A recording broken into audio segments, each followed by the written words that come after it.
अब आगे। आहार्य ने इत्ती को बेड पर लेटा दिया। इत्ती ने अपनी आंख खोली और इधर उधर देखते हुए पूछा, हम कहाँ हैं? अपने रूम में, आहार्य ने उसके सैंडल्स निकालते हुए जवाब दिया। ओक। बोलते हुए इत्ती कंफर्टेबल होकर सो गई। चेंज करने के बाद आहार्य भी उसके साइड में आकर लेट गया।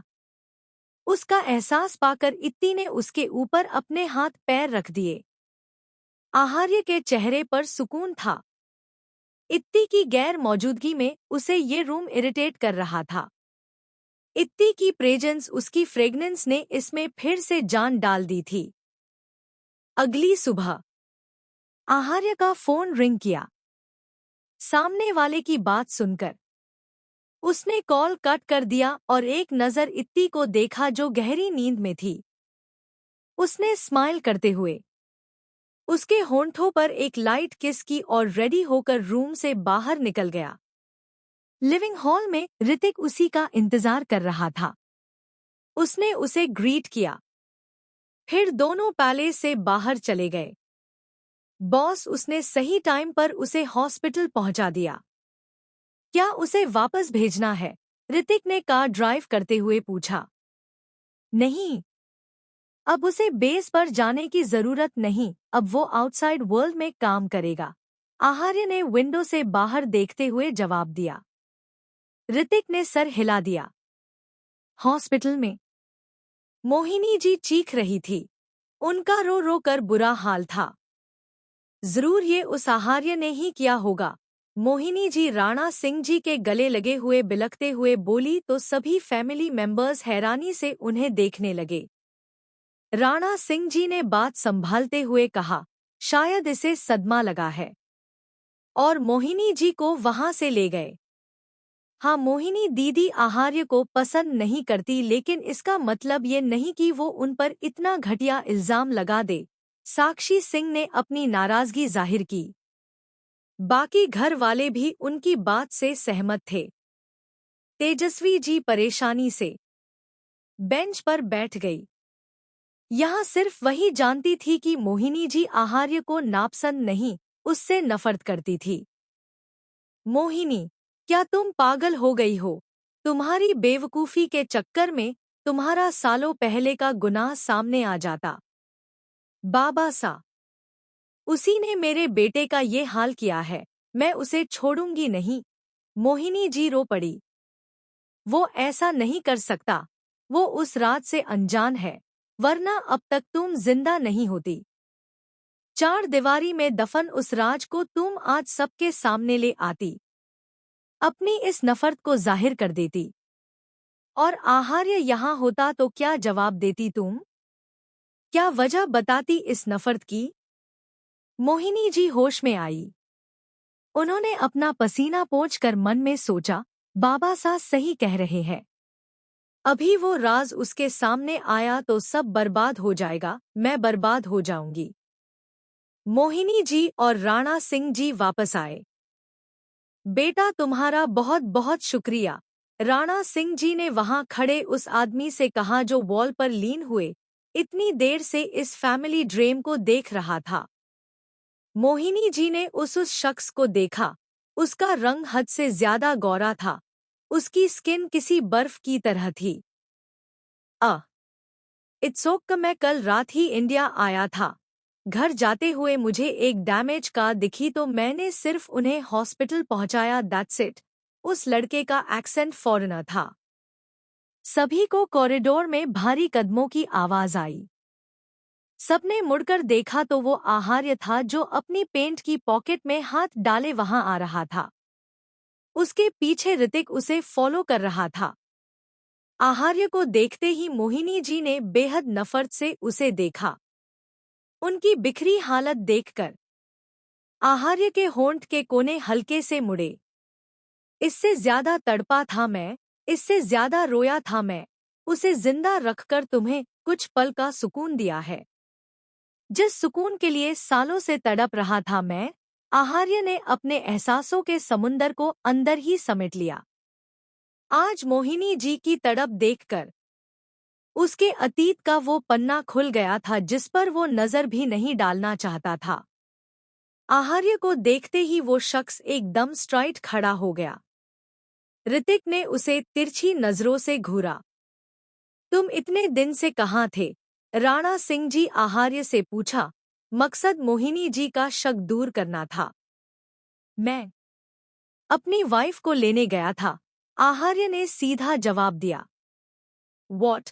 बॉस मैरिड है? ये बात अंशी को पता चली तो वो पता नहीं कैसे रिएक्ट करेगी। उस अनजान शख्स ने मन ही मन सोचा।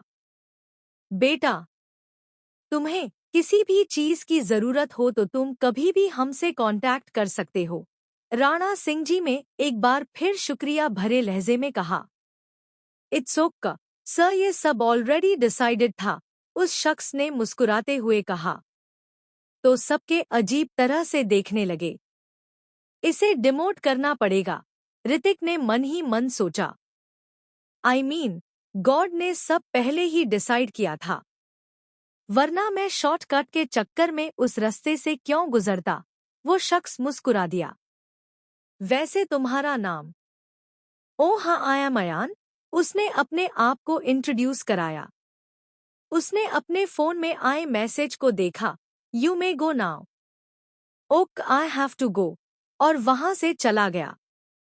राजा साहब, हमने उस जगह को इन्वेस्टिगेट किया। वहां अक्सर लोडेड ट्रक्स आती जाती रहती है और नाइट शिफ्ट काम करने की वजह से ड्राइवर अक्सर शराब पीकर रखते हैं। हम उन ड्राइवर्स को ढूंढने की कोशिश कर रहे। कोशिश? मेरे बेटे की ये हालत है और तुम लोग यहाँ टाइम पास कर रहे हो। मोहिनी जी ने उस ऑफिसर की कॉलर पकड़ ली। मोहिनी बिहेव। राणा सिंह जी ने उन्हें पकड़ते हुए ऑफिसर से दूर किया। I am sorry inspector. या इट्स ओके, एक्चुअली उस जगह पर इतनी आबादी नहीं है, इसलिए वहां कोई कैमरा भी नहीं था। हमने एजेंसी में पता किया तो कल रात 18 ट्रक्स हर 20 मिनट में वहां से गुजरी थी। राणा सिंह जी ने कुछ देर उनसे कुछ बातें की, उसके बाद वो लोग वहां से चले गए। 20 मिनट बाद मोहिनी जी को नॉर्मल वार्ड में शिफ्ट किया गया था। डॉक्टर की बात सुनकर कि आदेश कोमा में चला गया। उसे कब होश आएगा या आएगा भी कि नहीं कुछ पता नहीं। उसकी 3 रिब्स, 8 हड्डियां टूट गई थी। उसकी एक आंख में कांच आर पार हो गया था जिसे उन्होंने निकाल तो दिया था, लेकिन वो अब उस आंख से देख नहीं सकता था। उसके सर के लेफ्ट साइड में भी कांच अंदर तक धंसा था, जिससे उसका वो साइड ठीक से रिस्पॉन्स नहीं कर रहा था, या यूं कहें कि उसका ब्रेन रेस्टिंग स्टेज में चला गया था। ये सब सुनकर मोहिनी जी चीख पड़ी और बेहोश होकर गिर गई। वहां मातम का माहौल था, लेकिन आहार्य को वो चीख पुकार, तड़प, बेबसी ठड़क का एहसास करा रही थी। उसने अपने बदले की शुरुआत कर दी थी। उसने जाने से पहले एक नज़र उठ के बंद दरवाजे को देखा और नफरत से बोला, अभी तुम्हारा वक्त नहीं था। तुमने अपनी मौत खुद चुनी है। अपनी इसी गंदी आंख से तुमने मेरी वाइफ को देखा था ना? अब तुम उससे अपने आप को भी नहीं देख पाओगे। अपने इसी दिमाग से तुमने उसके बारे में सोचने की हिम्मत की थी ना? कॉन्ग्रेचुलेशंस, वो अब किसी काम का नहीं।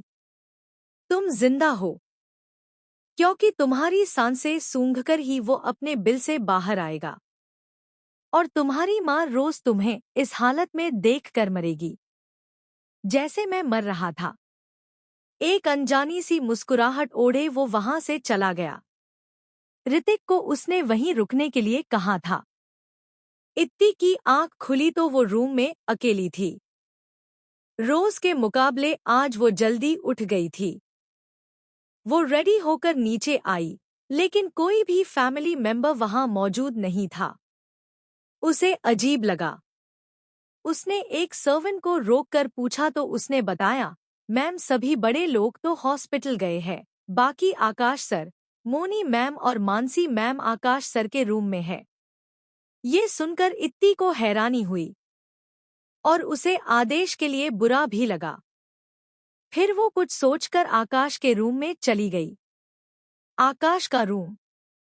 आदेश का एक्सीडेंट हो गया कब? कैसे? इत्ती ने रूम में आते ही सवालों की झड़ी लगा दी। जब आप दुनिया से बेखबर सो रही थी, आकाश ने जवाब दिया और फिर से अपने फोन में देखने लगा। मोनी और मानसी भी अपने काम में लगा गया। तीनों इत्ती को इग्नोर कर रहे थे। हाँ, तो मुझे थोड़ी ना पता था। और आप तीनों ऐसे स्ट्रेंज बिहेव क्यों कर रहे हैं? इत्ती भी आकर उनके पास पास बैठ गई। हाँ, बिल्कुल वैसे ही जैसे आप 1 वीक पहले कर रही थी। और तो और आपने हमें बताना भी जरूरी नहीं समझा। आकाश ने मानसी की बात पूरी की और रात में बिना किसी को बताए चली गई। एटलीस्ट हमें तो बताती। अब जाकर इत्ती को सारी बात समझ आई। वो थोड़ी शर्मिंदगी से बोली, वाह, वो तब मैं थोड़ी परेशान थी। हाँ, और जो आपके आने के बाद हम बार बार आपसे रीजन पूछ रहे थे तब। उसके बाद तो हमसे इरिटेट होकर आपने हमसे बात करनी हो बंद कर दी। मोनी ने मुंह ऐंठा। हाँ, तो तब आपके एक ही क्वेश्चन से मैं इरिटेट हो गई थी। एंड मैं मेंटली काफी डिस्टर्ब थी। इत्ती ने फिर इरिटेट होकर कहा। देखा, यही जो आप अपनी गलती नहीं मानती और गलती होने पर भी एटीट्यूड दिखाती है। ये आपकी सबसे बुरी आदत है। आपको मालूम भी है आपकी वजह से मेरा ऑलमोस्ट ब्रेकअप हो गया। आकाश ने उसे उंगली दिखाते हुए कहा। और आपकी जो ये सेल्फिशनेस की आदत है ना, बहुत बेकार है। आपकी नाराजगी की वजह ये नहीं थी कि मैंने आपसे बताया नहीं, बल्कि ये थी कि दी ने आपसे लड़ाई कर ली। इत्ती ने भी उसके चेहरे के पास अपनी उंगली दिखाते हुए कहा। अरे यार, अब आप लोग बच्चों की तरह लड़ो मत, वैसे ही सब इतने परेशान हैं। मानसी इरिटेट हो गई। हाँ, तो बच्चों को समझाओ कि बच्चे जैसा बिहेव न करे। आकाश जल्दी से जाकर सोफे पर बैठ गया। इत्ती कुछ कहने वाली थी लेकिन मोनी ने उसे रिक्वेस्ट की। इत्ती भी गुस्से से मुंह फुलाते हुए बैठ गई।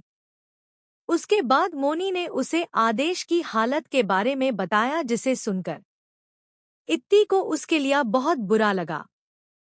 हालांकि वो उसकी बदतमीजी भूली नहीं थी। उसने आकाश को देखा, जो अभी भी नाराजगी से बैठा था। ये 10 तरीके के मुंह बनाने से अच्छा दी को 10 तरह से मना लेते तो वो अब तक मान भी जाती। इत्ती ने उस पर पिल्लो फेंका। मालूम है मुझे। आकाश ने भी बड़ी तहजीब से उसे वो पिल्लो वापस कर दिया, जिससे इत्ती को अपने हाथ पर बहुत दर्द हुआ।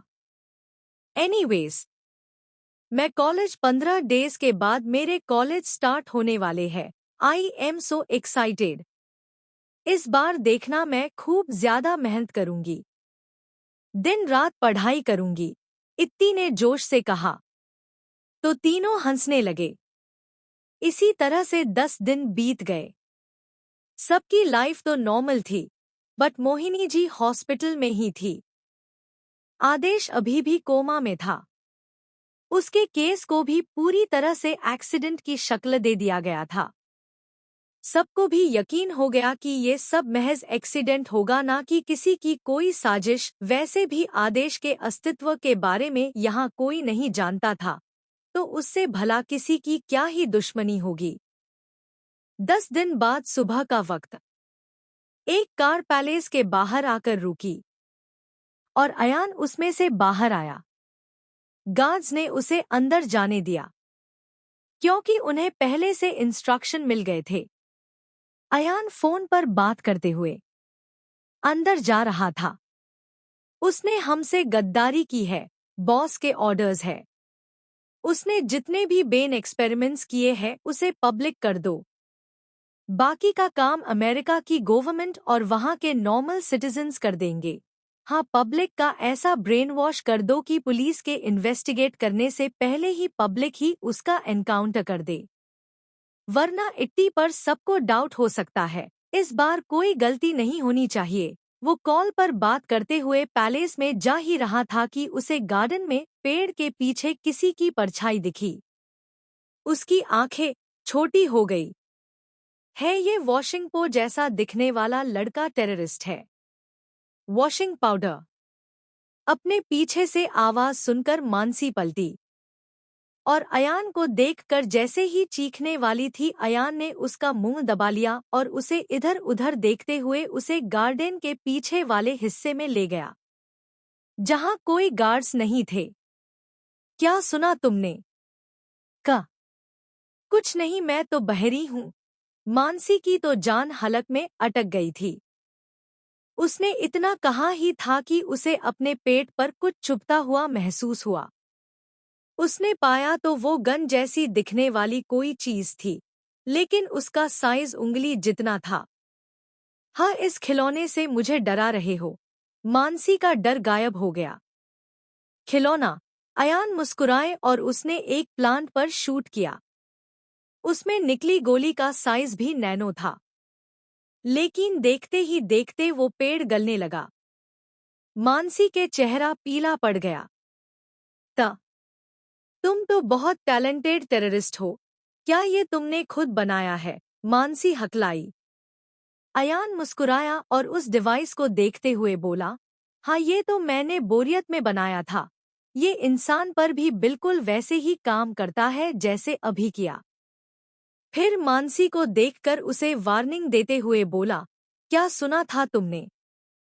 वैसे तो मैंने सब सुन लिया था, बट मैं किसी को नहीं बताऊंगी। Good for you. वरना तुम तो जानती हो टेररिस्ट क्या कर सकते हैं।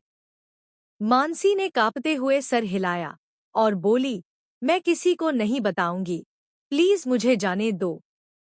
अयान ने उसे छोड़ दिया। मानसी बिजली की रफ्तार से वहां से भाग गई, एक भी बार पीछे मुड़कर नहीं देखा था। She is cute. अयान ने अपने बालों में हाथ फेरते हुए कहा। अगर मानसी किसी को कुछ बता भी दे तब भी उसे कोई डर नहीं था, क्योंकि आहार्य या ऋतिक संभाल लेते।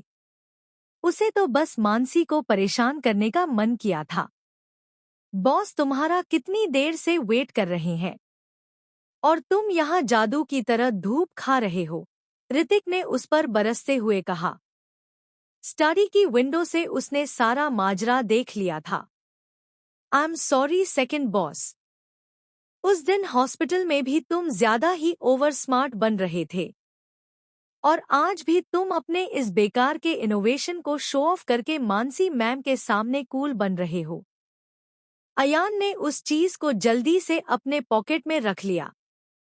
तुम्हें पता है न, अंदर सबसे तुम्हें क्या कहना है?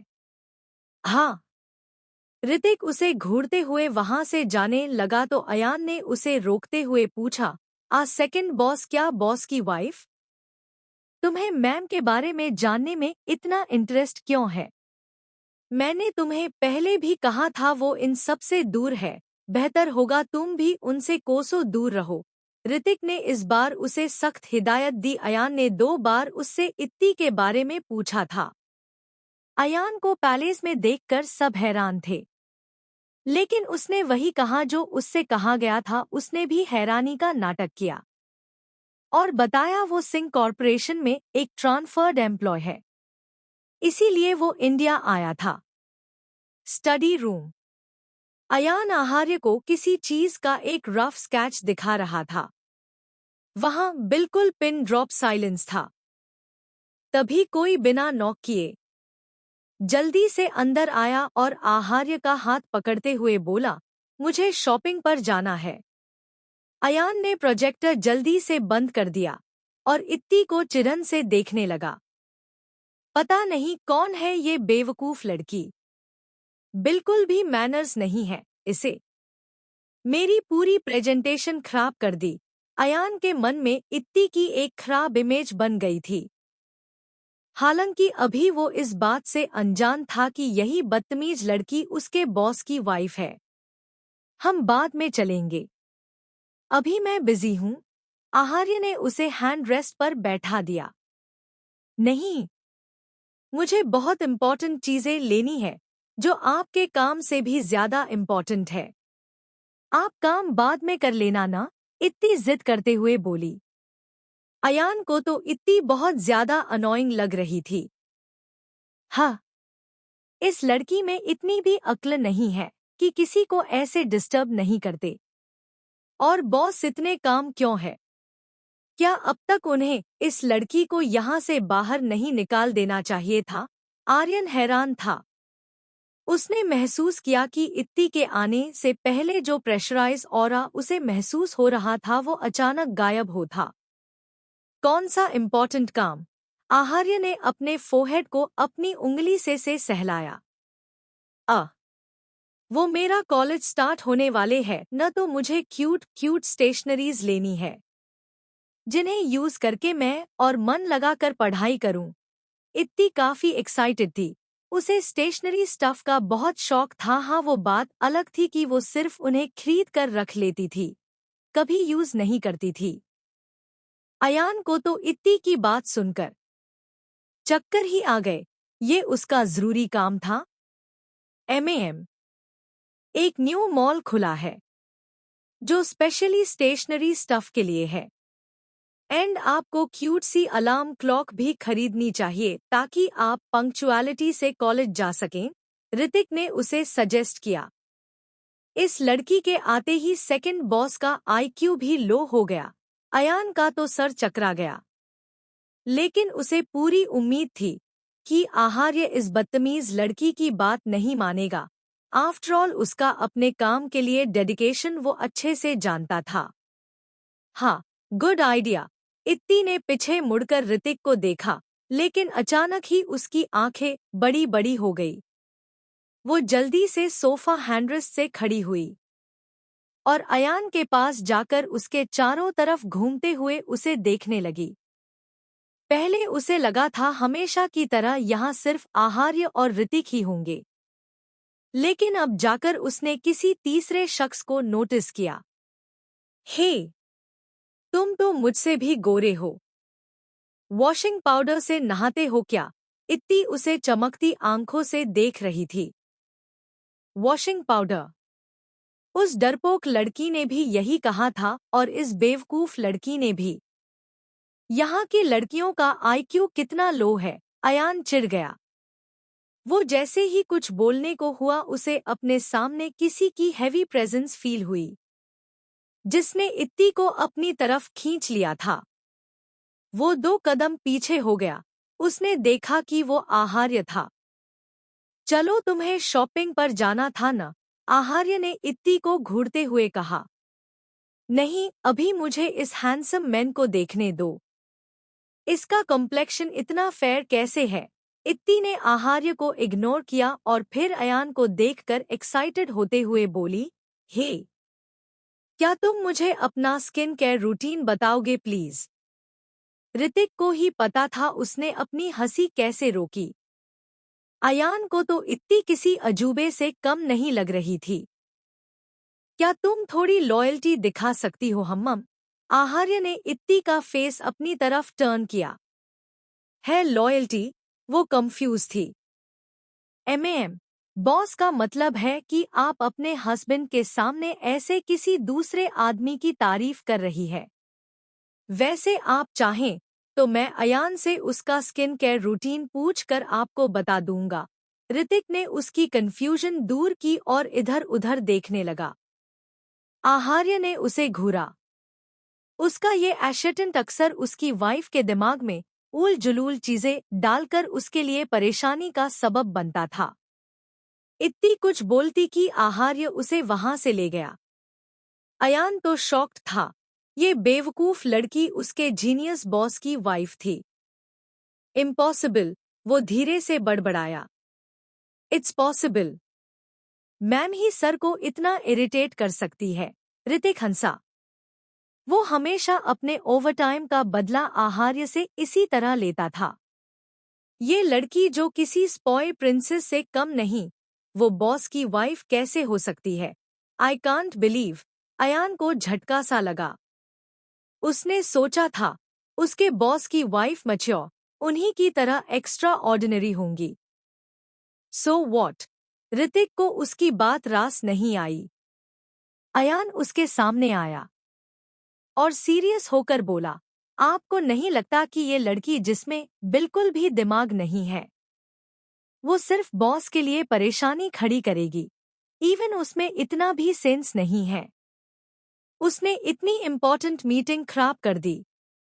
हमें जल्द ही इस प्रोजेक्ट को कंप्लीट करना है, वरना इट्टी की इमेज पर इफेक्ट पड़ेगा। She is such a enough Ayaan. अपनी औकात मत भूलो। जिसे ऑर्गेनाइजेशन के मेंबर होने पर तुम्हें इतना घमंड है ना, you are just an servant in इट्टी। ऋतिक ने उसकी कॉलर पकड़ ली, वो गुस्से में था। बॉस, अयान ने कुछ कहना चाहा। Shut up, mark my words clearly, वो तुम्हारी बॉस है तो उन्हें रिस्पेक्ट देनी होगी तुम्हें। एंड अगर सर को तुम्हारे इस रिडिक्युलस थॉट के बारे में पता चला तो। ऋतिक हल्का सा मुस्कराया और उसका कॉलर ठीक करते हुए बोला, जिसकी जान बचाने के तुम्हें ऑर्डर मिले थे।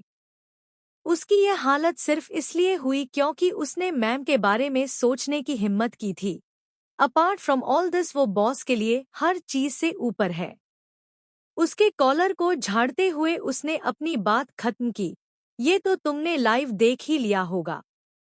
ऋतिक ने उसे छोड़ा और वहां से जाने लगा, लेकिन कुछ सोचकर वो रुका और बोला, वैसे मैम का नाम इट्टी है, और वहां से चला गया।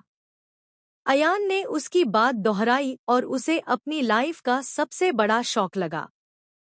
उसने मन ही मन सोचा, जो भी हो बट इतनी लो आईक्यू वाली लड़की बॉस को बिल्कुल डिजर्व नहीं करती। And she is far better than this stupid girl. वो बॉस को हर तरह से कॉम्प्लीमेंट करती है, न कि इस स्पॉइल्ड प्रिंसेस की तरह जो किसी ट्रबल से कम नहीं।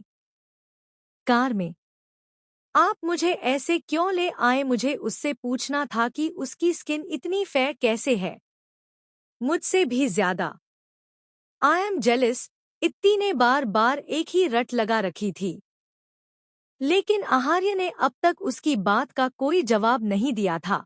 वो बस बिना किसी एक्सप्रेशंस के सामने देखते हुए ड्राइव कर रहा था। 2 मिनट की खामोशी के बाद इत्ती ने फिर से कुछ बोलने के लिए अपना मुंह खोला ही था कि आहार्य ने झटके से कार रोक दी। इत्ती आगे की तरफ झुक गई और चिल्लाई। इत्ती अभी संभली भी नहीं थी कि अचानक ही आहार्य ने उसे सीट पर पुश किया, जिससे सीट पीछे की तरफ बेंड हो गई। हम्मम, अब बताओ क्या कह रही थी तुम? आहार्य उसके ऊपर झुका और उसे जकड़ लिया। इत्ती ने उसे देखा, जिसके चेहरे पर जलन ही जलन थी। वो मैं कह रही थी कि वो बहुत ज्यादा हैंडसम है। आहार्य ने उसकी कलाइयों को दबाया। इत्ती ने उसके खतरनाक चेहरे को देखा और जल्दी से न में सर हिलाया। न, नहीं हैंडसम, वो तो बिल्कुल भी हैंडसम नहीं था। यू मीन कि मैंने ही गलत सुना था? आहार्य की परछाई उसके चेहरे पर छा गई। उसने तेजी से इत्ती के गले पर बाइट किया। आउच! इत्ती सिसक उठी। आहार्य उसके जवाब के इंतजार में उसे घूर रहा था। हब्बी, क्या मुझे एक्सप्लेन करने का मौका मिलेगा? इत्ती ने उसे बहकने की कोशिश की। तुम्हारी ये ट्रिक्स आज काम नहीं करेंगी। आहार्य उससे दूर हुआ और फिर से ड्राइविंग सीट पर बैठ गया। मेरा हब्बी वाला वेपन भी काम नहीं किया, वो भी सीधी बैठ गई। You have 5 minutes. आहार्य ने अपनी घड़ी उसके सामने की। उसका इतना ही कहना था कि इत्ती उससे चिपक कर बैठ गई और उसे बाइसेप्स को सहलाने लगी। मैं तो बस उससे पूछ रही थी कि उसकी स्किन इतनी क्लियर कैसे है। एक तो उसका कॉम्प्लेक्शन इतना फेयर था, ऊपर से उसकी वो ग्लास स्किन।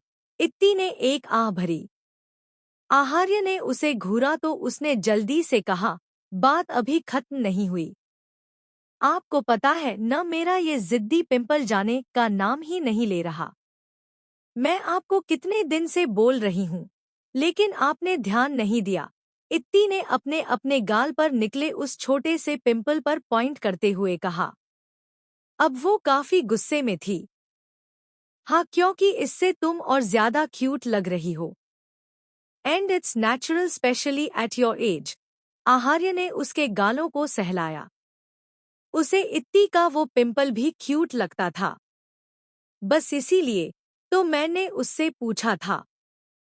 आपने तो मेरी प्रॉब्लम सॉल्व करने के बजाय मुझे चीजी सा ये रिप्लाई दिया था। इतनी गुस्सा हो गई। 3 मिनट्स लेफ्ट। आहार्य ने अपनी घड़ी की तरफ देखा। अरे हाँ, वो लड़का कितना गर्लिश लग रहा था। भला लड़के इतने फेयर अच्छे थोड़े ना लगते हैं, बल्कि वो तो tall, dark, handsome, hot, just like my husband. He is the best नहीं बेस्टेस्ट। इत्ती ने उसके गाल पर किस की। आखिर में उसने आखिरी चाल चलते हुए उसके कानों को लिक करते हुए धीमी आवाज में बोली, मोस्ट इम्पॉर्टेंट वो तो बेड पर भी कितने अच्छे हैं। आहार्य ने आंख बंद करके एक सांस छोड़ी और उसे अपने गोद में खींच लिया। दोनों के चेहरे करीब थे। इत्ती ने उसके बियर्ड्स पर उंगलियां चलाते हुए पूछा, एम आई पास? हम्मम। आहार्य ने उसकी नेक को बाइट किया। मैं कार की सीट पर भी बेस्ट हूँ। आहार्य ने उसके कान पर उसी अंदाज से लिक किया। इत्ती बुरी तरह से ब्लाश करने लगी।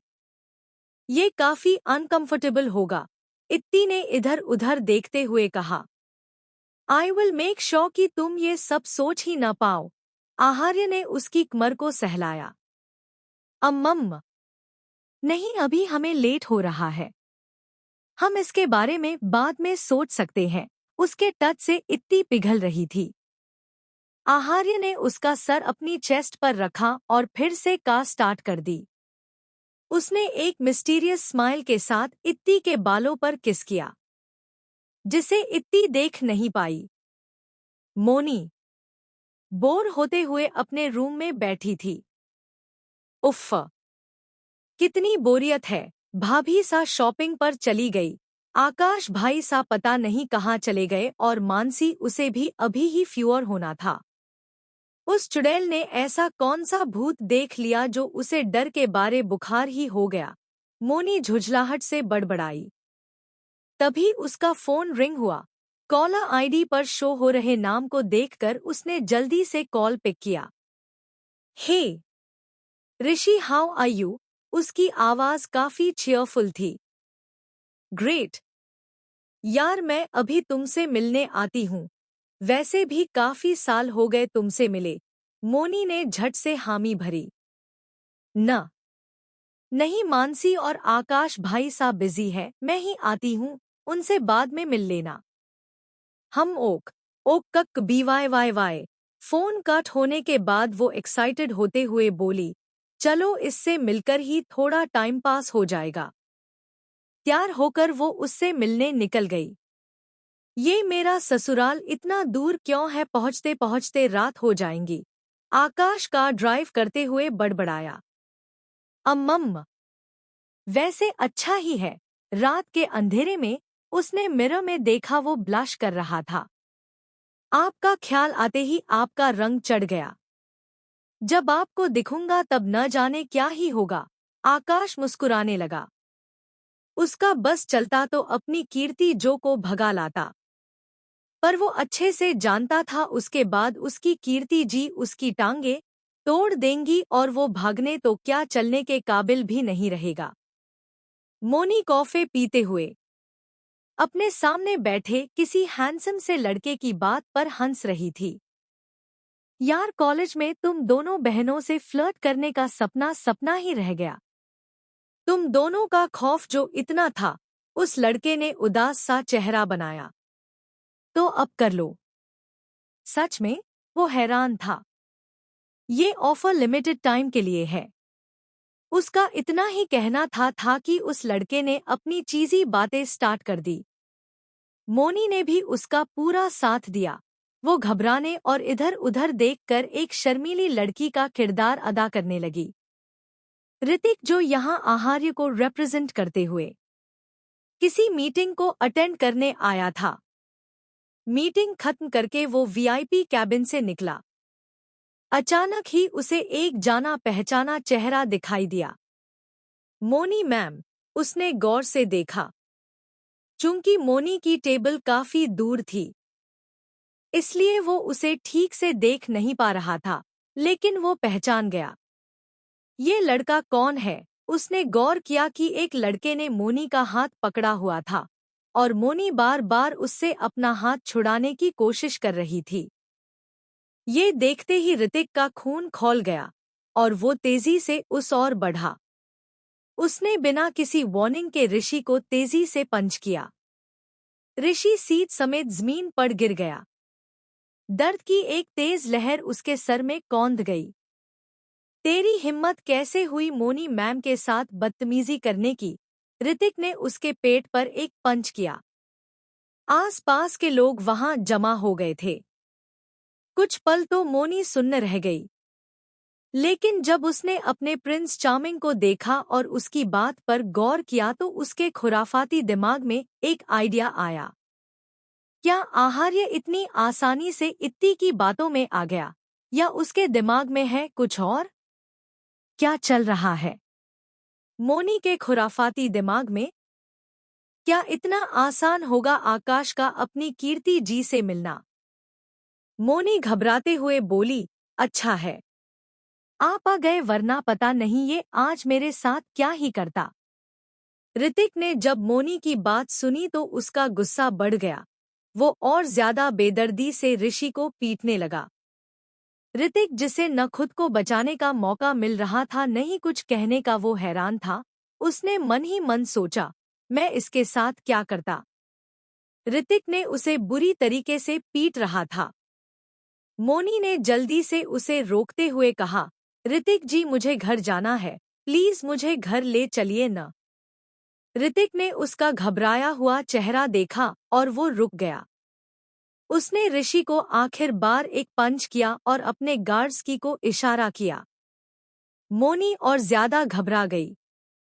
वो जानती थी कि अगर गार्ड्स ऋषि को ले गए तो वो शायद ही जिंदा लौटेगा। अचानक ही वो ऋतिक के गले लग गई और उदासी से बोली, आप प्लीज इसे जाने दीजिए। इसने बस मुझे प्रपोज किया था, मैंने इसे रिजेक्ट किया तो बस वो थोड़ा एग्रेसिव हो गया और बदतमीजी पर उतर आया। जमीन पर पड़ा ऋषि, उसने अपने मुंह से खून को साफ करते हुए मोनी को कोसा। प्रोपोज? रिजेक्ट? बदतमीजी? कितनी बड़ी चुड़ैल है ये! इसे भला कौन छेड़ने की हिम्मत करेगा? ये न छेड़ दे उन्हें। What? इसकी हिम्मत कैसे हुई आपको प्रपोज करने की? ऋतिक जलन से भर गया और जैसे ही ऋषि को फिर से मारने वाला था कि मोनी ने उसका हाथ पकड़ते हुए चालाकी से कहा, अब किसी को प्यार करने में क्या पाबंदी? मैंने भी तो आपको कितनी बार प्रपोज किया है एंड आपने मुझे उतनी ही बार रिजेक्ट। अब इसे मैं पसंद हूँ और ये मुझे अपनी गर्लफ्रेंड बनाना चाहता है। इसमें इसका क्या कसूर? उसने गर्लफ्रेंड वर्ड पर जोर दिया। ऋतिक खामोश हो गया। उसने मोनी को देखा जो डरी हुई थी। गर्लफ्रेंड? मैं कुंवारा मरना पसंद करूंगा। ऋषि अपनी इस पिटाई के पीछे का कारण अच्छे से समझ गया था। प्लीज क्या आप मुझे घर छोड़ देंगे? मोनी ने उसका हाथ हिलाया। हम्मम। ऋतिक ने उसका हाथ पकड़ लिया। मोनी के दिल में तो प्यार के फूल खिल गए।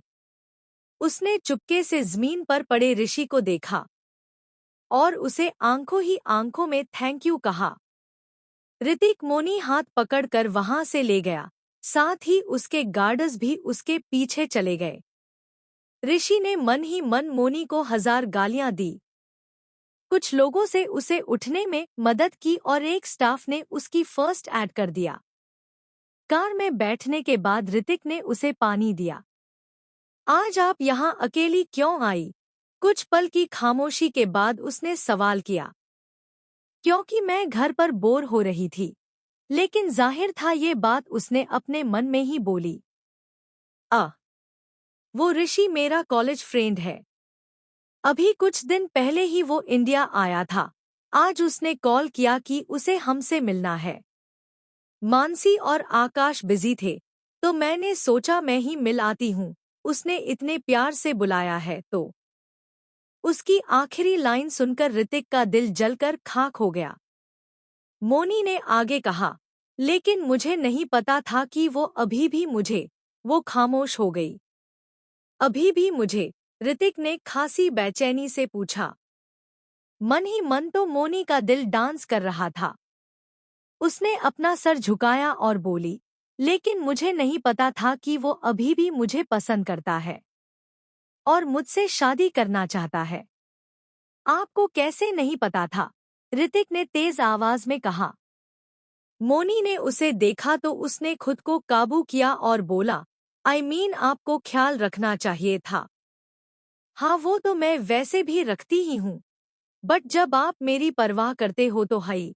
मोनी ने मन ही मन ऋतिक के जेलस एक्सप्रेशंस की नजर उतारी। नेक्स्ट टाइम से आप अकेले मत जाना। घर में इतने सारे लोग हैं। उसने अपना गला साफ किया और कुछ पल रुककर हिचकिचाते हुए बोला, आप मुझसे भी कह सकती है। अपनी बात खत्म करके ऋतिक इधर उधर देखने लगा। मोनी का बस नहीं चला, वरना वो ऋतिक पर कूद ही जाती। अपनी ठरक को काबू करो ठरकी औरत। अपने अश्लील जज्बातों को काबू करने के बाद वो धीमी आवाज में बोली, लेकिन आपको तो अच्छा नहीं लगता न कि मैं बार बार आपके पीछे पड़ी रहती हूँ। उसकी आवाज बेहद सॉफ्ट थी। मोनी जी कभी ऐसा गर्लिश बिहेव नहीं करती। आज के इंसिडेंट से शायद वो कुछ ज्यादा ही डर गई है। ऋतिक ने मन में सोचा और मुस्कुराते हुए बोला, मुझे बुरा भी नहीं लगता। मोनी कार से बाहर देखने लगी। वही जानती थी ऋतिक कुछ शब्दों ने उस पर क्या असर किया था। शायद मैंने मोनी जी को अनकंफर्टेबल कर दिया। ऋतिक को अफसोस हुआ। आप आइसक्रीम खाएंगी? क्या? मोनी ने उसे देखा। आइसक्रीम? ऋतिक ने खिड़की से बाहर एक आइसक्रीम पार्लर की तरफ इशारा किया। हाँ, व्हाई नॉट? ऋतिक कार से उतरकर आइसक्रीम लेने चला गया। उसके जाते ही मोनी की जज्बातों की तितलियां आजाद हो गई और वो सीट पर बैठे बैठे ही नाचने लगी। रात का वक्त। सिरोही। कोई परछाई पैलेस के पीछे वाले हिस्से से अंदर कूदा। हालांकि उस दीवार पर अलार्म्स लगे हुए थे, फिर भी बड़ी ही समझदारी और बिना उन्हें टच किए वो वहां से कूद गया। तुमने कुछ गिरने की आवाज सुनी? दो गार्ड्स उसी तरफ आ रहे थे। ये एहसास पाते ही वो शख्स झाड़ियों में छुप गया। इत्मीनान होने के बाद कि वहां कोई नहीं है, गार्ड्स वहां से चले गए। उसने चैन की सांस ली। मैं यहाँ का दामाद हूँ, फिर भी कैसे चोरों की तरह आना पड़ रहा है। झाड़ियों से निकलकर आकाश ने अपने कपड़े झाड़े और धीमे कदमों से आगे गया। उसने देखा कीर्ति की रूम की खिड़की खुली थी। सेकंड फ्लोर पर पहुंचना उसके लिए कोई बड़ी बात नहीं थी। आपको देखने के लिए अब मैं और इंतजार नहीं कर सकता। आकाश ने सर उठाकर खिड़की की तरफ देखा। तभी वहां शोर गूंजा। उसने पलटकर देखा, तीन कुत्ते जो बेहद बड़े थे, वो तेजी से उसकी तरफ ही आ रहे थे। उनकी चाल, साइज देखकर लग रहा था कि वो आर्मी रिटायर्ड डॉग्स थे। आकाश ने महज एक सेकंड के लिए उनकी जानलेवा आंखों में देखा। फिर पाइप पकड़ते हुए उसने जल्दी से फर्स्ट फ्लोर पर जंप किया और एक बार फिर से नीचे देखा। उसने एक सेकंड भी देरी की होती तो आज उसके न जाने कितने टुकड़े हो चुके होते। वो कुत्ते एग्रेसिवली भौंके जा रहे थे। उनकी आंखें में उसका वजूद छप गया था। आदत से मजबूर आकाश ने उन्हें चिढ़ाने वाली फ्लाइंग किस दी और सेकंड फ्लोर पर चढ़कर जल्दी से खिड़की से अंदर कूद गया। वो कुत्ते लगातार भौंके जा रहे थे। सारे गार्ड्स भी वहां तक पहुंच चुके थे। जरूर यहाँ कोई अनजान आया है, वरना ये ऐसे अग्रेसिवली रिएक्ट नहीं करते। गार्ड्स अलर्ट हो चुके थे। उन्होंने सेकेंड फ्लोर की खुली विंडो को देखा। अचानक किसी के ऐसे आने से घबराहट में कीर्ति के हाथ से लैपटॉप छूटकर जमीन पर गिर गया। आकाश खड़ा हुआ, उसकी सांसें तेज थी। तुम? कीर्ति को जैसे यकीन ही नहीं हुआ। हाँ मैं। आकाश ने एक शाइनिंग स्माइल दी। अह, तुम यहाँ? कीर्ति ने इतना ही कहा था कि उसके रूम का डोर नॉक हुआ। वो घबराहट में कभी आकाश को देखती तो कभी कमरे के बंद दरवाजे को। कीर्ति जी जल्दी से डोर ओपन कीजिए ना, फिर हमें अपना क्वालिटी टाइम भी तो स्पेंड करना है। आकाश डोर की तरफ जाने लगा। कीर्ति ने जल्दी से उसे डोर के पीछे छुपाया और थोड़ा सा डोर ओपन किया। बेटा, तुम ठीक तो हो? गार्ड्स को शक है कि कोई तुम्हारे रूम में घुसा है। भवानी सिंह जी ने फिक्र से पूछा। उनके पीछे कई गार्ड्स भी खड़े थे। मेरे रूम में? नहीं तो मैं तो सो रही थी। कीर्ति ने उबासी लेने का नाटक किया। दरवाजे के पीछे खड़े आकाश ने उसकी उंगली टच की, जिससे उसने डोर को पकड़ा हुआ था। कीर्ति ने जल्दी से अपना हाथ हटा लिया। क्या हुआ? उसका अजीब बिहेवियर देखकर भवानी सिंह ने फिर से सवाल किया। वो नानू, आपने आधी नींद से मुझे उठा दिया। मुझे बहुत नींद आ रही है। कीर्ति ने खुद को काबू करते हुए नींद में होने की एक्टिंग की। हम्मम तुम सो जाओ। वो जाने के लिए मुड़ गए। कीर्ति ने जल्दी से डोर बंद किया। उसके डोर बंद करते ही आकाश ने उसे अपनी बाहों में भर लिया। कीर्ति का पहला रिएक्शन था, उसने उसके पेट में तेजी से पंच किया। You idiot! आज तो तुमने मुझे मरवा ही दिया था, कीर्ति ने उसे मारते हुए कहा। कीर्ति जी, मैं अपनी जान पर खेलकर सिर्फ आपकी एक झलक देखने आया हूँ, और आप है कि आकाश ने अपना पेट पकड़ लिया। क्यों आए हो तुम यहाँ?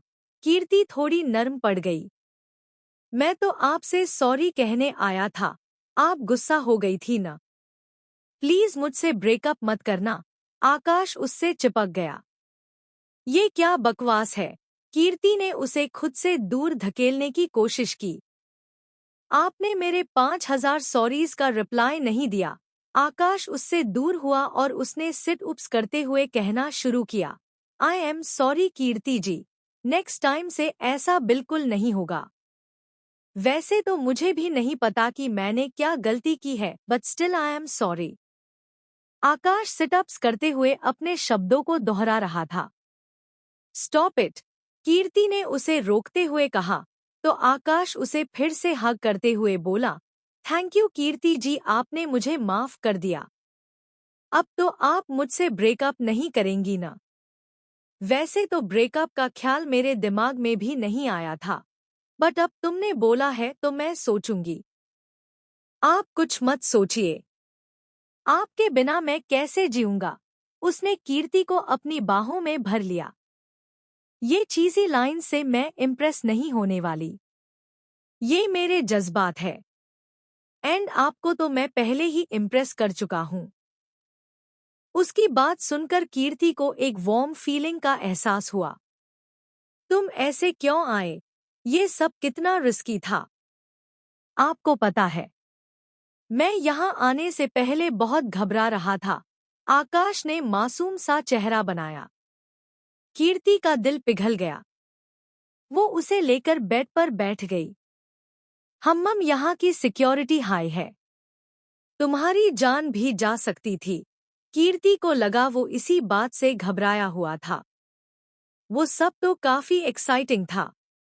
डर तो मुझे इस बात का था कि कहीं मुझे देखते ही आप मुझे खिड़की से नीचे न धक्का दे दे। आकाश हंसने लगा। कीर्ति ने उसे घूरा। कीर्ति जी, अगर आप मेरी पिटाई न करे तो क्या मैं आपको एक किस कर सकता हूँ? आकाश पहले ही दूर खिसक कर बैठ गया। कीर्ति ने उसे घूरा तो आकाश प्यारा सा चेहरा बनाते हुए बोला, बस छोटी सी। कीर्ति खड़ी हुई और आकाश के सामने आकर उसके ऊपर झुक गई। उसके हाथ आकाश के कंधों पर थे। आकाश को उसका जवाब मिल गया। उसने उसे अपने साथ बेड पर खींच लिया और उसे पलटकर उसके ऊपर आ गया। तुम्हें उंगली क्या दी, तुमने तो हाथ ही पकड़ लिया, कीर्ति ने उसे घूरा। ऐसा मौका बार बार कहाँ मिलता है जो आप मेरे काबू आ जाए। अब मिला है तो मैं इसे गवा नहीं सकता। आकाश उसके ऊपर छा गया। उसका अंदाज ही इतना रोमांटिक था कि कीर्ति ब्लश किए बिना न रह सकी। उसने आकाश का ये रूप अभी तक नहीं देखा था, क्योंकि आकाश हमेशा दुनिया को अपना फनी साइड ही दिखाता था। उसने कीर्ति के होंठों को अंगूठे से सहलाया। कीर्ति की सांसें तेज हो गई। आकाश मुस्कुराया और उसके होठों पर झुकते हुए धीरे से बोला, ट्रस्ट मी, आप शर्माते हुए और भी ज्यादा खूबसूरत लगती है। कीर्ति ने अपनी आंखें खोली और दोनों की आंखें एक दूसरे से मिली। कीर्ति अपने नॉर्मल एटीट्यूड में उसे जवाब देना चाहती थी, लेकिन उसके होठ कांप रहे थे। आकाश ने उसके कांपते होठों को अपने काबू में ले लिया। आई लव सो मच कीर्ति जी, उसने दोनों को ब्लैंकेट से कवर कर उसके कान में धीरे से कहा। कीर्ति ने उखड़ती सांसों के साथ नजरें झुका ली। आकाश आगे बढ़ने से पहले कुछ सुनना चाहता था। आई लव यू टू आकाश। कीर्ति ने नजरें उठाते हुए उसे देखा। आकाश नहीं, इडियट, ओनली योर इडियट। आकाश उसके ऊपर छा गया। धीरे धीरे दोनों एक दूसरे के बेहद नजदीक आते जा रहे थे। दोनों की उखाड़ती सांसें एक दूसरे को मुकम्मल कर रही थी। इत्ती ने अपना बैग बेड पर फेंक और बेड पर पेट के बल लेट गई। उसने अपने सैंडल्स भी नहीं निकाले थे। उसके चेहरे पर बहुत गुस्सा था। उसके पीछे आहार्य रूम में आया। वो मुस्कुरा रहा था। उसने डोर क्लोज किया और बेड के पास आकर बोला, आर यू टायर्ड? इत्ती ने तकिए से अपना सर उठाकर उसे घूरा और चिढ़ते हुए बोली, आपने जो मेरे साथ किया है न, वो कोई कोई क्या? हाँ, कोई अपने दुश्मन के साथ भी नहीं करता। आपको तो मैं छोड़ूंगी नहीं। इत्ती बेहद गुस्से में थी। और मैं छोड़ने दूंगा भी नहीं। आहार्य के फेस पर स्माइल थी। अहह, आप? हाँ मैं। Go to hell. हाँ ओक, गेट अप, साथ में चलते हैं। एक बार फिर बातों की इस जंग में इत्ती उससे हार गई। अब तो बस रोना ही उसका आखिरी सहारा बचा था। आप बहुत बुरे हैं, उसने रोते हुए कहा। आखिर में वो इसी का सहारा लेती थी। तुम रोते हुए भी क्यूट लगती हो, आकाश ने स्माइल करते हुए कहा। इत्ती ने अपना सर फिर से तकिए में छुपा लिया। उसके पास जवाब खत्म हो गए थे। ये क्या मैनर्स है? तुम बिना शूज चेंज किए बेड पर लेट गई। देखो पूरा बेड गंदा हो गया। चेंज करके आओ। पहली बात तो वो सैंडल्स है। दूसरी बात, आपकी ही मेहरबानी से मेरे पैर इतने दर्द कर रहे हैं। इत्ती बहुत फ्रस्ट्रेटेड थी। आहार्य ने उसके सैंडल्स निकाल दिए। इत्ती अपने पैर फोल्ड करते हुए बेड के एक कोने पर बैठ गई। आहार्य उसके सामने बैठ गया। दोनों की नजरें मिली। हो, इत्ती ने अपना सर घुमा लिया, जैसे वो उसे देखना भी नहीं चाहती थी। आई डोंट थिंक सो, मैंने कुछ गलत किया। आहार्य ने अपने कंधे उचकाते हुए सफाई दी। इत्ती ने चेहरा घुमाया और उसे शिद्दत से कुछ पल घूरा और फिर पहले अपना एक पैर फिर अपना दूसरा पैर उसकी गोद में रख दिया। Oh really? 5 मिनट की खामोशी के बाद उसने अपने हाथ बांधते हुए कहा। हम्मम। आहार्य हल्के हाथ से उसके पंजों को दबाने लगा। ऐसा क्या किया आहार्य ने इत्ती के साथ? इत्ती ने आहार्य को उंगली दिखाकर गुस्से से बोलना शुरू किया। आपने मुझे पूरे मॉल के न जाने कितने चक्कर लगवाए। कभी इस ब्रांड में, कभी उस। हर शोरूम में जाकर आप खुद तो सोफे पर बैठ गए और मुझे किसी सेल्स गर्ल की तरह कभी ये शर्ट कभी ये ब्लेजर लाने को कहा। जबकि वहां इतने सारे स्टाफ मौजूद था। बोलते हुए उसने देखा कि आहार्य के होंठ खुले। अभी मेरी बात पूरी नहीं हुई है, तो कुछ बोलने की हिम्मत भी मत करना। इत्ती अपनी उंगली उसके चेहरे के और नजदीक ले गई। आहार्य ने उसकी उंगली पकड़ ली। हाँ, और रोमांटिक होने की कोशिश तो बिल्कुल मत करना। इत्ती ने उसकी कोशिश पर पहले ही पानी फेर दिया। आहार्य ने उसकी उंगली छोड़ दी और फिर से उसके पैर की उंगलियों को सहलाने लगा। Very good. कहाँ थी मैं? हाँ, हम तो मेरे लिए शॉपिंग करने गए थे न फिर। आपको अचानक अपने लिए शॉपिंग करने का भूत सवार कैसे हो गया? जबकि आप तो कभी अपने लिए शॉपिंग नहीं करते। आपकी सारी चीजें तो कस्टम मेड होती है न। तुम बात का इशू बना रही हो। तुम्हारा जब मन करता है तब मैं तुम्हारे साथ शॉपिंग पर चलता हूँ ना। आज अगर मैंने तुमसे अपने लिए चीजें चूज करने को कहा तो आई डोंट थिंक सो इसमें तुम्हें इतना नाराज होना चाहिए। मेरी वाइफ हो तुम। हाँ, am I look fool to you? You look cute, my little squirrel. Aharya अपने चेहरे को उसके नजदीक ले गया। एक सेकंड के लिए तो इतनी सब भूल गई, लेकिन अचानक ही उसके पैर में टीस सी उठी और वो होश में आई। फ्लर्ट करना बंद कीजिए। इत्ती ने अपना चेहरा दूर किया। आपने आज मुझे पूरे मॉल्स के चक्कर कटवाए, कभी यहाँ कभी वहाँ। इतने नखरे तो मेरे भी नहीं हैं। खुद आराम से सोफे पर बैठकर मुझे ऑर्डर दे रहे थे बस। कभी ये लाओ कभी वो लाओ। इतनी याद करने लगी जितना आज आहार्य ने उसे चलाया था, शायद वो इतना कभी नहीं चली थी। हाँ, वो शॉपिंग पर जाती थी लेकिन सिर्फ अपने लिए। उसके पैर इतना चलने से बुरी तरीके से दर्द कर रहे थे। क्या ज्यादा दर्द हो रहा है? आहार्य ने प्यार से पूछा। हाँ, बहुत। इत्ती ने गुस्से से जवाब दिया। You deserve it. हाँ, उसकी आंखें हैरानी से बड़ी हो गई। यस, तुम्हें पनिशमेंट तो मिलनी थी माय एंग्री बर्ड। क्या आगे से तुम अपने हस्बैंड के अलावा किसी और को हैंडसम कहने की हिम्मत करोगी? उसने मुस्कुराते हुए उसके बालों को कान के पीछे किया। इतनी हैरानी से उसे देख रही थी, लेकिन मैंने एक प्रॉपर एक्सप्लेनेशन दिया था। वो किसी भी वक्त रो देती। अगर मैं कहूँ नहीं तो मैं कहूँगी ये चीटिंग थी।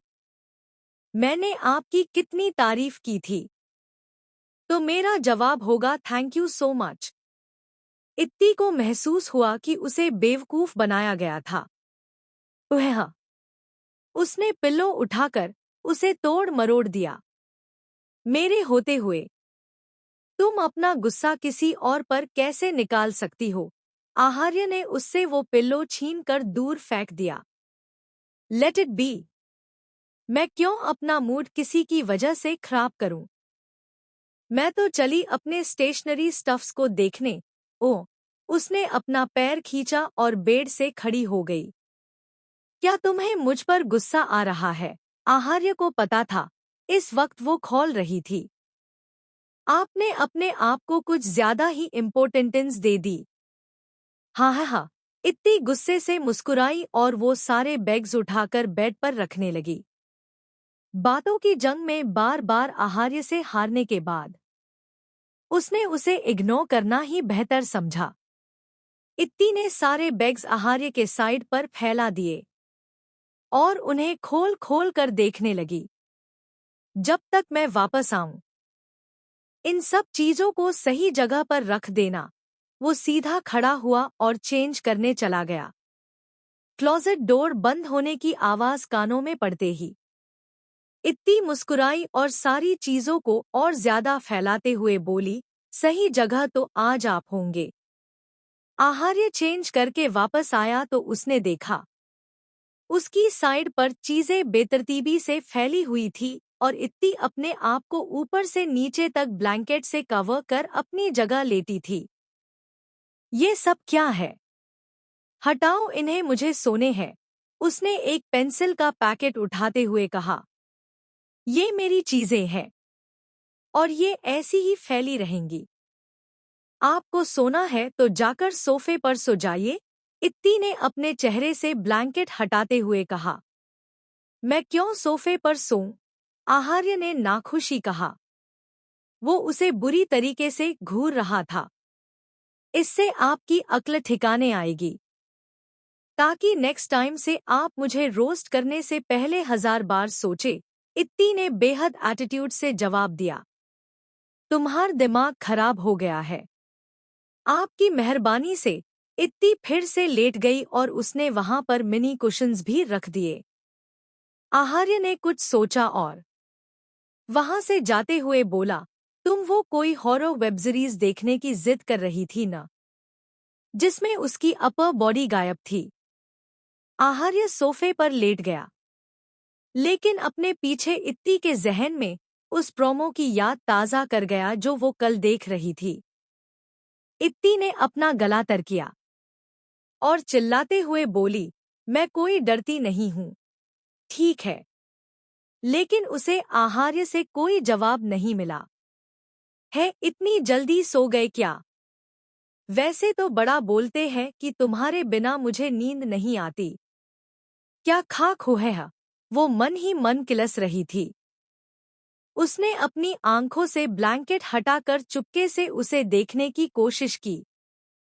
आहार्य सोफे पर बिल्कुल स्ट्रेट सोया था। उसके एक हाथ ने अपनी आंखों को ढाका हुआ था, लेकिन इतनी जानती थी कि वो सोफा उसके लिए कितना छोटा और अनकंफर्टेबल था। अगर एक सॉरी बोलकर मुझे थोड़ा माना लिया होता तो मैं माफ न कर देती, लेकिन नहीं, चले गए सोफे पर सोने। वैसे तो मुझे बेवकूफ कहते हैं, लेकिन खुद कितने बड़े उल्लू है, कोई इन्हें बताओ। इत्ती चुपके से उसे देख रही थी। अरे यार, मुझे ऐसा नहीं करना चाहिए था। लड़ाई एक तरफ, लेकिन सोफे पर सोने के लिए नहीं कहना चाहिए था। अब सुबह बैक पेन होगा, वैसे ही इतना ओवरवर्क करते हैं। उफ, आई एम सो स्टूपिड। काफी देर तक वो इन्हीं सब कश्मश में उलझी रही। अचानक ही वो खड़ी हुई और सारा सामान नीचे रखने लगी और फिर सोफे के पास आकर खड़ी हो गई। अब क्या तुम मुझे रूम से बाहर निकालने के मकसद से आई हो? उसकी आंखें अभी भी उसकी बाजुओं से ढकी थी। एक तो मैंने अपना ईगो साइड करके इनसे आगे से बात करने की पहल की, और ये है कि खैर, इत्ती ने खुद को काबू किया। मुझे अकेले नींद नहीं आ रही। चलिए आप, उसने उसका हाथ खींचते हुए कहा। आहार्य ने उसे देखा, लेकिन उसने उठने की कोई कोशिश नहीं की। वो बस उसे देखे जा रहा था। अब आप मुझे इरिटेट कर रहे हैं। इत्ती उसे खींचने लगी, लेकिन मजाल है वो टस से मस हुआ हो। वो तो तुम मुझे रोज करती हो, लेकिन मैंने तो कभी कोई ऑब्जेक्शन नहीं किया। आहार्य ने अपना दूसरा हाथ अपने सर के पीछे रखते हुए कहा। इत्ती थक गई थी, मगर मजाल था आहार्य टस से मस हुआ हो।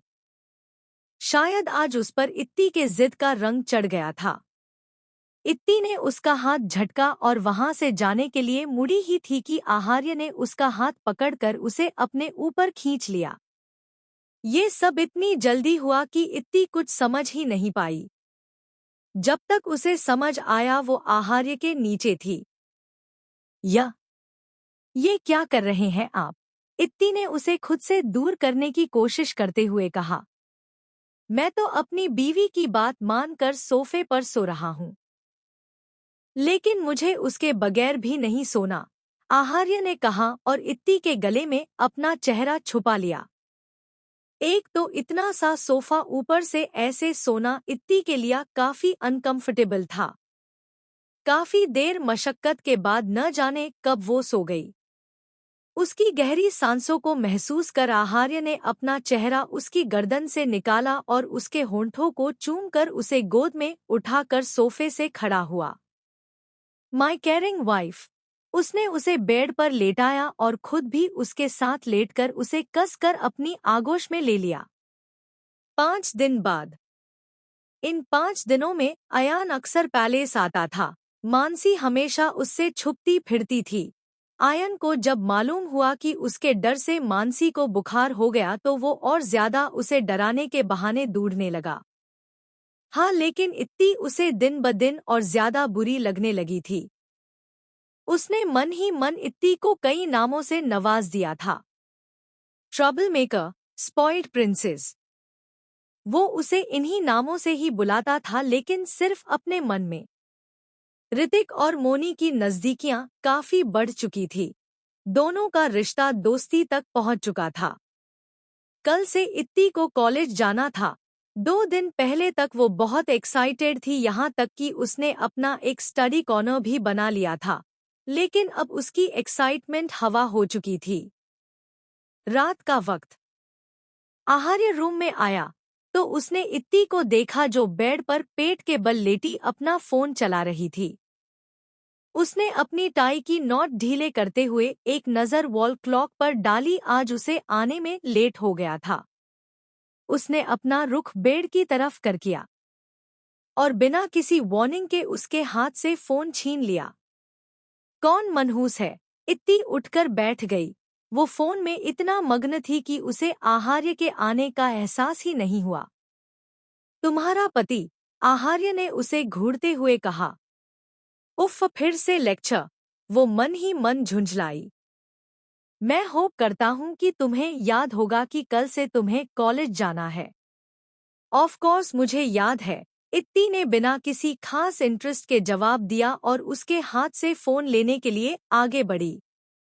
तो उसे लिहाज से आज तुम्हें जल्दी सोना चाहिए था हम्मम। आहार्य ने उसका फोन अपने पॉकेट में रख लिया, जिसे इत्ती को बहुत गुस्सा आया। मैं एक इम्पॉर्टेंट वीडियो देख रही थी, वो चिल्लाने लगी। आहार्य पर उसकी इन हरकतों का कोई असर नहीं हुआ। वो चेंज करने चला गया। हद है, अब जब इंसान को नींद आएगी वो तभी सोएगा न। बस लेक्चर झाड़ कर चले जाते हैं। इत्ती बड़बड़ाते हुए लेट गई। उसका सर दर्द कर रहा था। न जाने कब से वो ऐसे ही फोन यूज कर रही थी। उसकी ये आदत आहार्य को बिल्कुल पसंद नहीं थी। आहार्य जब बेड पर आया तो उसने देखा इत्ती बेड पर लेटी थी। उसकी आईब्रोज आपस में मिली हुई थी। वो समझ गया कि आज फिर से उसका सर दर्द कर रहा होगा। वो अपनी ठंडी उंगलियों से उसका सर दबाने लगा। सर दर्द हो रहा है? उसने धीरे धीरे से दबाते हुए सवाल किया। हम्मम, इत्ती ने बिना आंख खोले कहा। उसका सर तेज दर्द कर रहा था।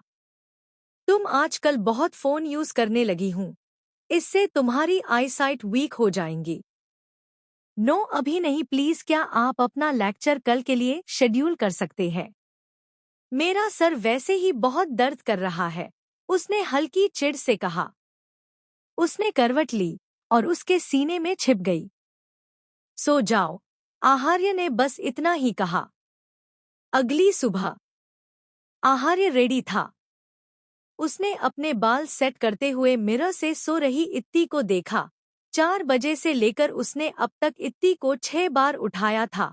हाँ, ये बात अलग थी कि वो अच्छे से जानता था कि इतनी आसानी से वो उठेगी नहीं। अब उठो।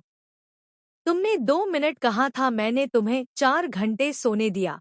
आहार्य ने उसके मुंह से ब्लैंकेट खींचा। 4 बजे जब उसने इत्ती को उठाया था तब इत्ती ने नींद में कहा था कि वो 2 मिनट और सोकर उठ जाएगी। आहार्य ने बदले में उसे 4 घंटे सोने दिया। हाँ बस। वो आगे कुछ कहती कि आहार्य तेज आवाज में बोला, उठो वरना मैं अपने लिए एक फीमेल सेक्रेटरी अपॉइंट कर लूंगा। इत्ती एकदम से उठकर बैठ गई। उसके बाल बिखरे हुए थे। वो अभी भी काफी नींद में थी। नहीं, आप ऐसा नहीं कर सकते। मुझे बिल्कुल अच्छा नहीं लगेगा। इत्ती उसका हाथ पकड़ते हुए बोली। आहार्य ने उसे देखा और सोचा, उसे अपनी बीवी को लाइन पर लाने के लिए कैसी कैसी ट्रिक्स यूज करनी पड़ती थी। हाँ, अब जल्दी से जाकर रेडी हो जाओ, आज से तुम्हें कॉलेज जाना। उसके इतना कहते ही इत्ती को याद आया और वो हड़बड़ा गई। ओह नो, मैं लेट हो गई।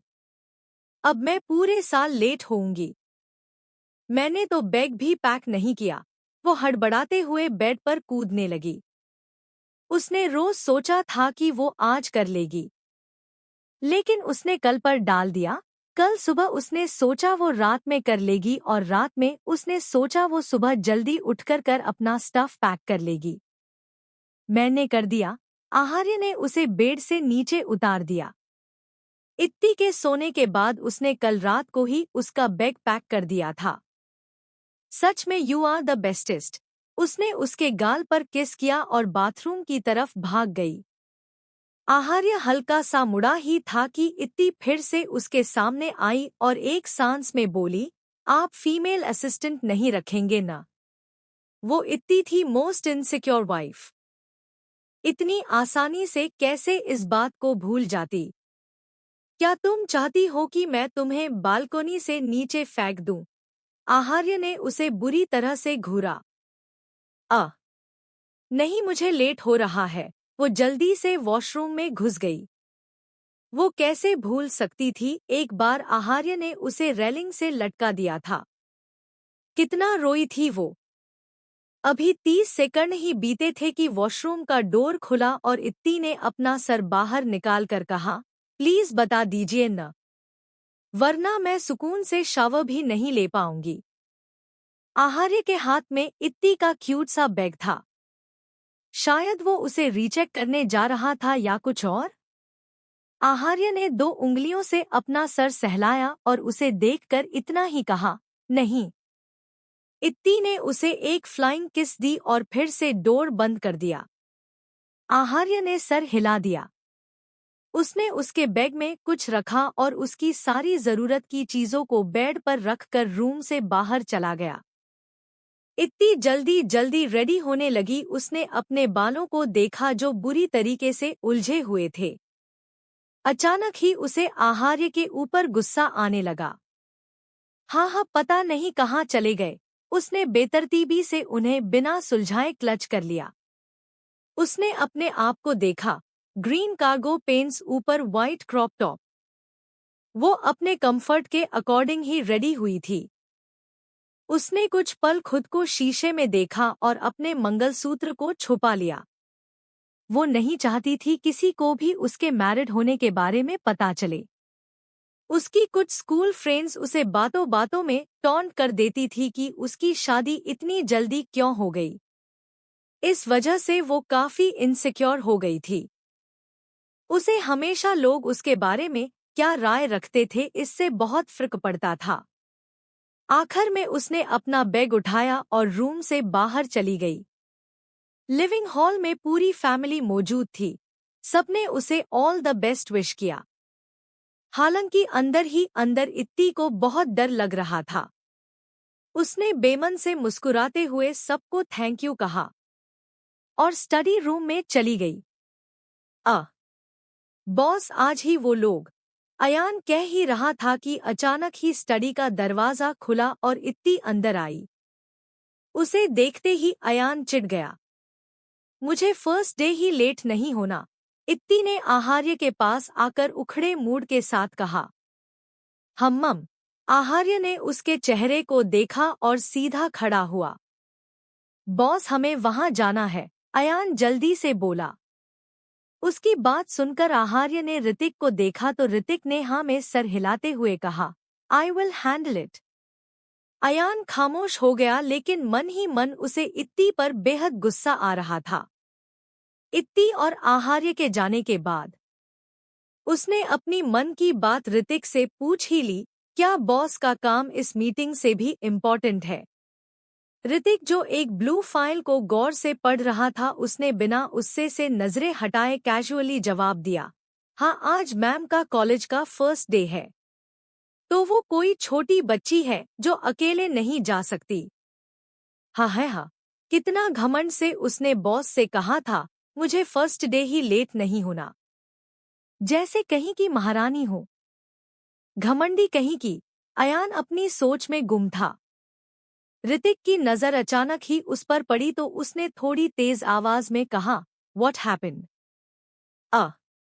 नथिंग। अयान जल्दी से अपने काम में लग गया। ड्राइवर नॉर्मल स्पीड से कार ड्राइवर कर रहा था।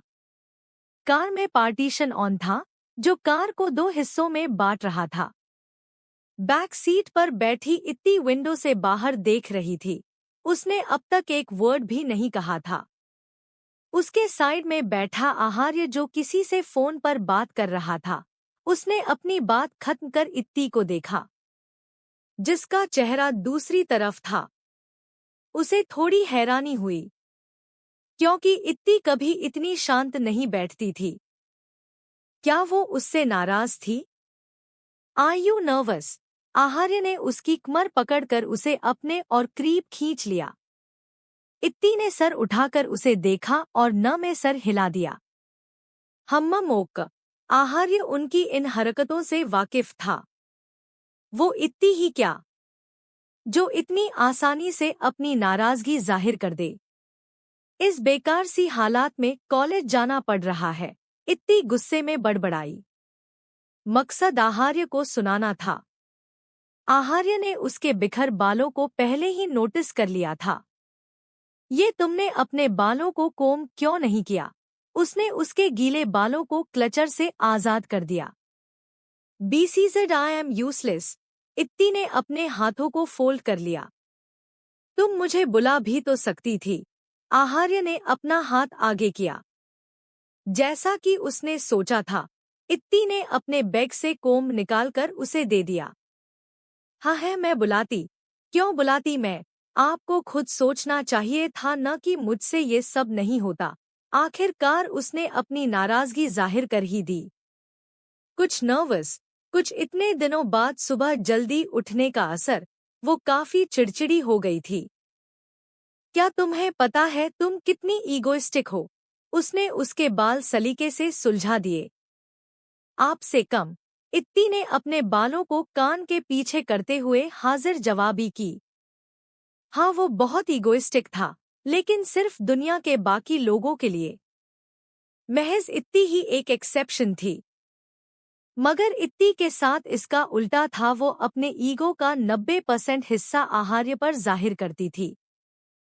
कुछ देर की खामोशी के बाद इत्ती ने धीरे से कहा, मुझे कॉलेज नहीं जाना। That's not possible।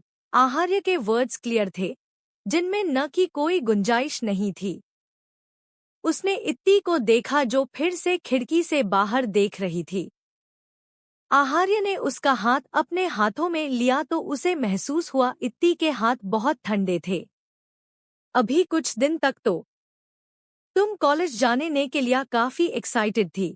उसने इत्ती की भीगी पलकों को छूते हुए पूछा। इत्ती जल्दी से उसके गले लग गई और सुबकते हुए बोली, मुझे डर लग रहा है। वहाँ पता नहीं कैसे लोग होंगे एंड आई फील अलोन। पिया भी नेक्स्ट मंथ से ज्वाइन करेगी। उसने कल ही बताया कि उसे कुछ फैमिली इश्यूज है। डर? वो तो मुझे तुमसे लगता है। आहार्य ने कहा तो इत्ती न चाहते हुए हंस दी।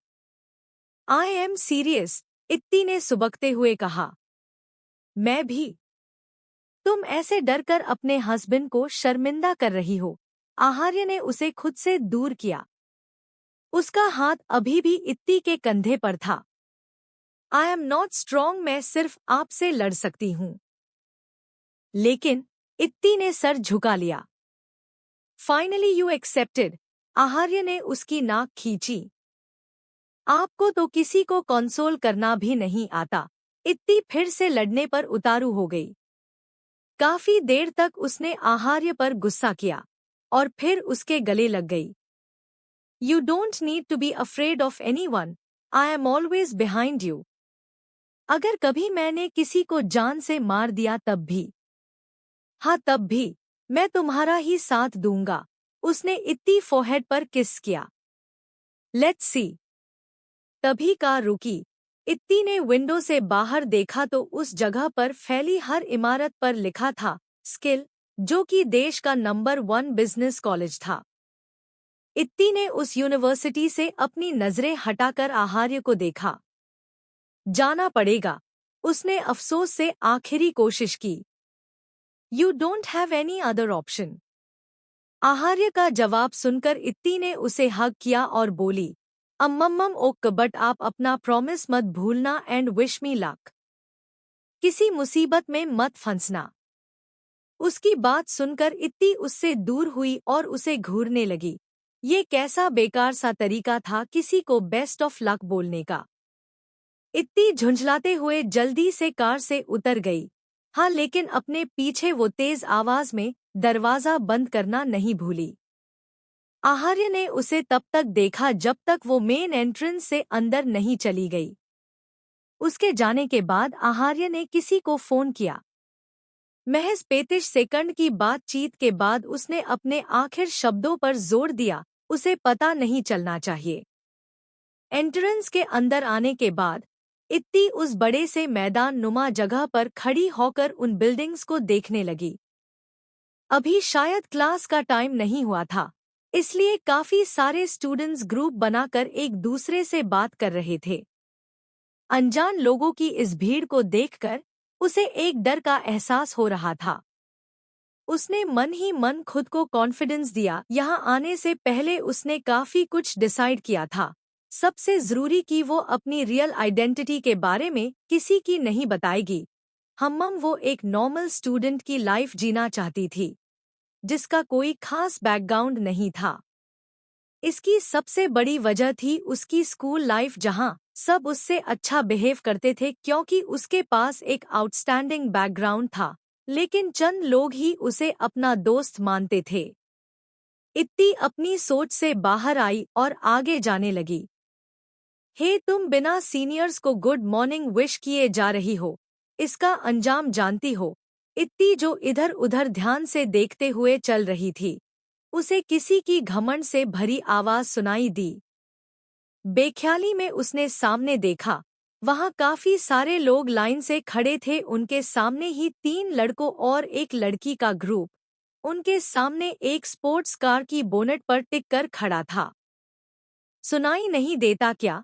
बीच में खड़े लड़के ने इस बार थोड़े गुस्से से कहा।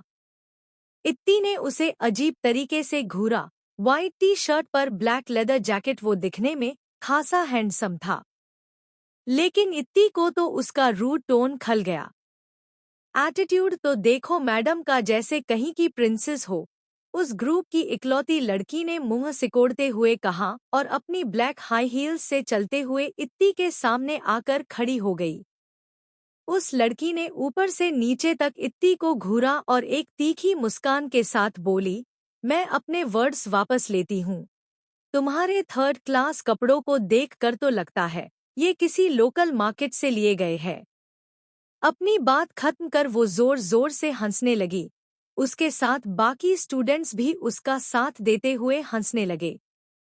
Local market?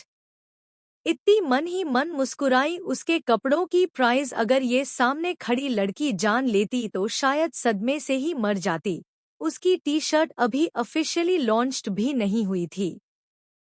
इत्ती ने सामने खड़ी लड़की के कपड़ों को देखा। लूज। इत्ती मन ही मन हंसी। इस ब्रांड को वो सबसे ज्यादा नापसंद करती थी। हाँ, क्योंकि मुझे ओवरड्रेसिंग करना नहीं पसंद। इत्ती ने भी उसी अंदाज में उसकी ब्लैक बॉडी फिट ड्रेस को ऊपर से नीचे तक देखा। वहां ज्यादा तक लड़कियां शॉर्ट्स, मिनी स्कर्ट्स इन्हीं में थी। इत्ती का जवाब सुनकर उस लड़की को उस पर बहुत गुस्सा आया। वो फिर से कुछ कहती की। आई थिंक आज तुम्हारा यहाँ फर्स्ट डे है। ब्लैक जैकेट वाला लड़का उस लड़की के बगल में आकर खड़ा हो गया। सभी स्टूडेंट्स काफी इंटरेस्ट से उन तीनों को देख रहे थे। उन्हें इत्ती पर तरस भी आ रहा था कि आज पहले ही दिन उसने रेवान बिष्ट से पंगा ले लिया। या तो ये लड़का कुछ ज्यादा ही घमंडी थी या कुछ ज्यादा ही बेवकूफ। हाँ, सब बस यही सोच सके। इत्ती ने सर हिलाया। रेवान ने उसे देखा। उसका घमंड से भरा जवाब सुन वो मुस्कुराए बिना नहीं रह सका। इसलिए शायद तुम नहीं जानती कि सीनियर्स की रिस्पेक्ट कैसे करते हैं। रेवान ने अपने कंधे से नीचे आती उस लड़की की देखा। What's your name? इत्ती रुकी और बोली, इत्ती। सरनेम? उस लड़की ने अपने हाथ बांधते हुए पूछा। बस इत्ती। हाँ रेवान, मैं तो इसे एक झलक में देखकर समझ गई थी कि ये किसी नॉर्मल फैमिली से ही बिलोंग करती हो। आई थिंक स्कॉलरशिप स्टूडेंट है। उस लड़की ने रेवान के कंधे पर हाथ रखा और हंसने रही। उनके ग्रुप के बाकी लोग भी इत्ती को घेर कर खड़े हो गए। जाहिर था वो उसकी रैगिंग की रस्म अदा करने वाले थे। स्कॉलरशिप। अचानक ही इत्ती को मन ही मन गुस्सा आने लगा। गुस्सा लाजमी था, जितने उसके मार्क्स थे उसे इस कॉलेज के आस-पास भी भटकने नहीं दिया जाता। उस लड़की की बातों ने उसे अपने बेकार मार्क्स याद दिला दिए थे। हाँ याद आया, ये तो वही मॉल वाली लड़की है, आहार्य सर की वाइफ। ये अपनी आइडेंटिटी बता क्यों नहीं रही? भीड़ में खड़ी एक लड़की जो बड़े गौर से इत्ती को पहचानने की कोशिश कर रही थी। अचानक ही उसे वो मॉल वाला इंसिडेंट याद आया, इसी के साथ इत्ती की पहचान भी। यही सब सोचते हुए वो इत्ती को देखने लगी। मन ही मन उसे इत्ती की बहुत फिक्र हो रही थी। अगर तुम लोगों का इंट्रो खत्म हो गया है तो मैं जाऊं? इत्ती ने बोरियत से पूछा। नहीं, पहले हम तुम्हारा वेलकम तो कर ले। रेवान अजीब तरह से मुस्कुराया। वेलकम? हाँ, ये यहाँ का रूल है। यहाँ हर फ्रेशर्स का सीनियर्स एक खास तरह से वेलकम करते। I am not interested. इत्ती ने बीच में ही रेवान की बात काट दी। रेवान का मुस्कुराते चेहरा काला पड़ गया। वो रेवान बिष्ट था, कमिश्नर विक्रम बिष्ट का इकलौता बेटा। इस कॉलेज में हर इंसान उसके बैड बुक्स में आने के बारे में सोच भी नहीं सकता था। अगर गलती से भी कोई आ जाए तो वो ज्यादा दिन तक इस कॉलेज में सर्वाइव नहीं कर पाता था। पूरे कॉलेज में उसके ग्रुप, जिनमें 4 लोग थे, रेवान बिष्ट, उसकी गर्लफ्रेंड पल्लवी, राहुल और विशाल। उनका एक अलग तरह का खौफ पूरे कॉलेज में फैला हुआ था। शायद तुम्हें पता नहीं तुम किससे बात कर रही हो। अगर पता होता तो कभी इस लहजे में मुझसे बात करने की हिम्मत नहीं करती। रेवान अपने हर लफ्ज के साथ इत्ती की तरफ अपने कदम बढ़ा रहा था। इत्ती अपने कदम पीछे लेने लगी। अब उसे डर लगने लगा था। जितना भी कॉन्फिडेंस उसने इकट्ठा किया था वो धीरे धीरे उसका साथ छोड़ रहा था। पहले जो भी बातें उसने बोली वो गुस्से में बोली थी, क्योंकि उससे उस लड़की का एटीट्यूड बर्दाश्त नहीं हुआ था। लेकिन रेवान एक लड़का था और लड़कों, अनजान लड़कों से तो उसने कभी बात ही नहीं की थी। उसने अपनी स्कूलिंग गर्ल्स स्कूल से की थी। उसे समझ नहीं आ रहा था वो रेवान को कैसे हैंडल करे। क्या उसे आहार्य को फोन करना चाहिए? नहीं। कितना एटीट्यूड से उसने उससे उस पेपर पर साइन लेते हुए कहा था कि अब से अपने मसले वो खुद हैंडल करेगी। कॉलेज के सारे स्टूडेंट्स काफी दिलचस्पी से इस सीन को देख रहे थे। उनके लिए तो ये सब महज एंटरटेनमेंट था। इत्ती के हाथ से उसका बैग छूट गया। आहा! एक पत्थर पर पैर पड़ते ही वो गिरने को हुई। इससे पहले कि रेवान उसे बचाता, पीछे से किसी ने इत्ती को थाम लिया।